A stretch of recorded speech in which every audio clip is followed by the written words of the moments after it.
Modul 2 kita akan lanjutkan ke materi topik penelitian dan akan banyak membahas berkaitan dengan sumber pustaka di slide-slide selanjutnya.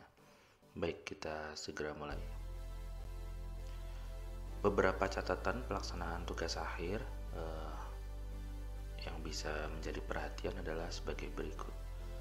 Waktu penyelesaian tugas akhir seringkali berlarut-larut. Nah, ini karena kita tidak memiliki jadwal sebagaimana mata kuliah biasanya berkaitan dengan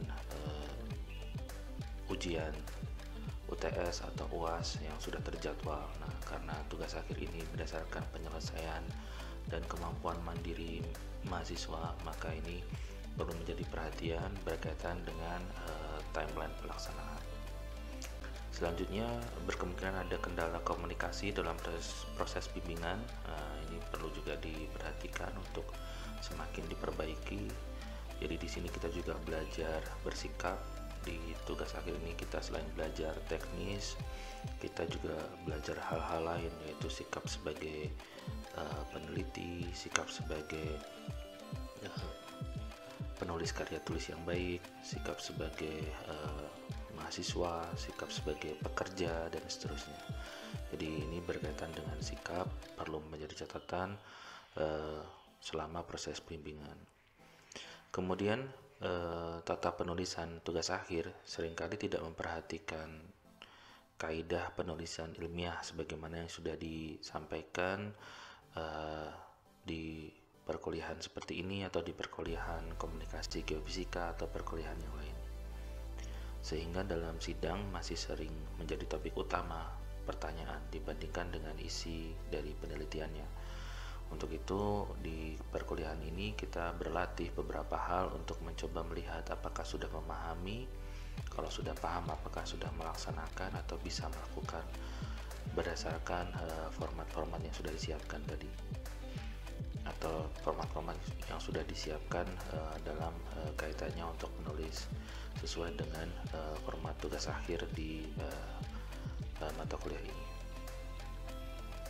Kemudian pelaksanaan sidang atau seminar seringkali tidak lancar, jadi biasanya diperlukan proses untuk mengulang sidang tersebut.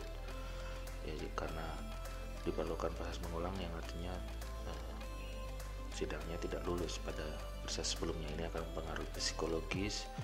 Jadi secara psikologis nanti kurang baik. Nah, jadi sebaiknya dipersiapkan dengan baik dari awal berkaitan dengan TA1 dan juga TA2.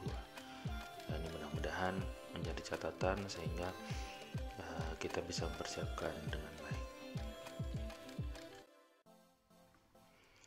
Kemudian saya pikir sudah mulai beberapa atau sebagian besar untuk memulai bimbingan tugas akhir dengan dosen pembimbing. Jadi bimbingan dilakukan dengan dosen pembimbing masing-masing.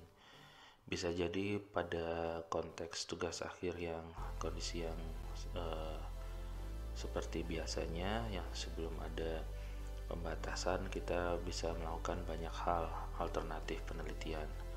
Ada yang misalkan memulai dengan kegiatan akuisisi data dan juga mungkin disertai dengan studi literatur. Kemudian pembahasan bimbingan biasanya menentukan penentuan topik tugas akhir, mungkin ada mengulang materi mata kuliah selama belajar S1, dan juga mungkin ada juga materi baru, artinya mungkin belajar lebih keras, belajar lebih mandiri, tidak hanya mengandalkan materi yang sudah disampaikan di semester-semester sebelumnya.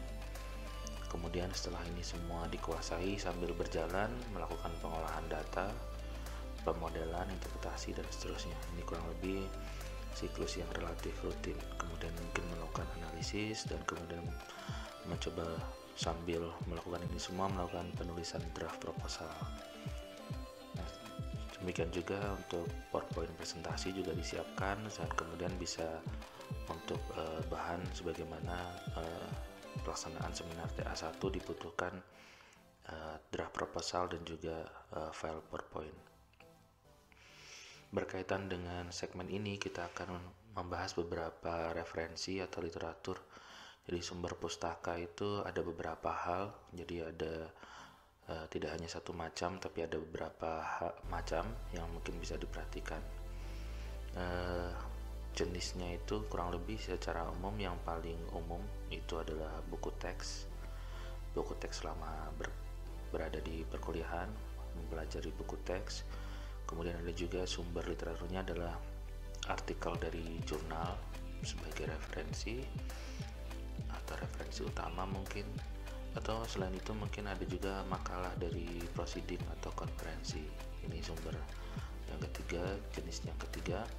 Atau juga ada yang sumber yang keempat, yaitu karya tulis, apakah itu dari karya S1, S2 atau S3 dari perguruan tinggi. Ini juga mungkin bisa menjadi sumber referensi.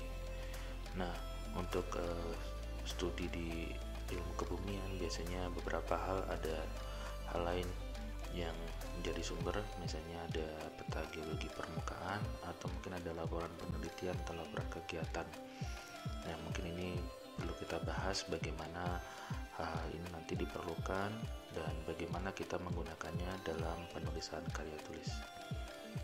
Oke, secara umum ada 4 ini yang umum untuk hampir semua karya tulis, bidangnya tidak hanya di ilmu kebumian tapi di bidang-bidang yang lain, untuk engineering, untuk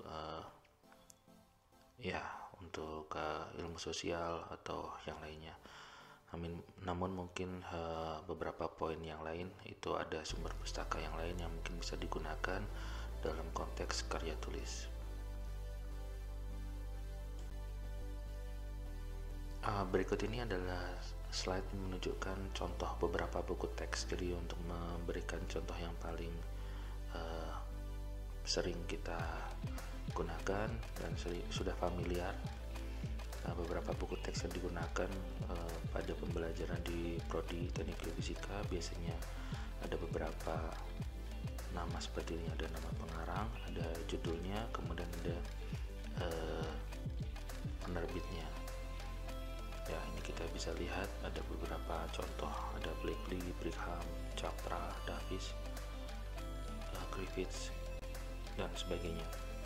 Nah, mungkin tidak semua saya sebutkan di sini, tapi setidaknya ada beberapa buku teks di sini. Dan tentu saja karena di buku teks mungkin ada beberapa chapter atau bagian yang bisa dijadikan sebagai sumber referensi, jadi diperlukan halaman berapa.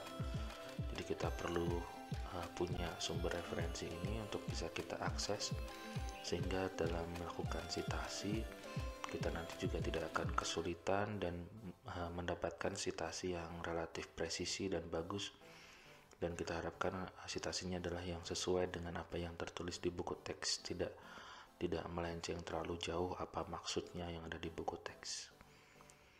Baik.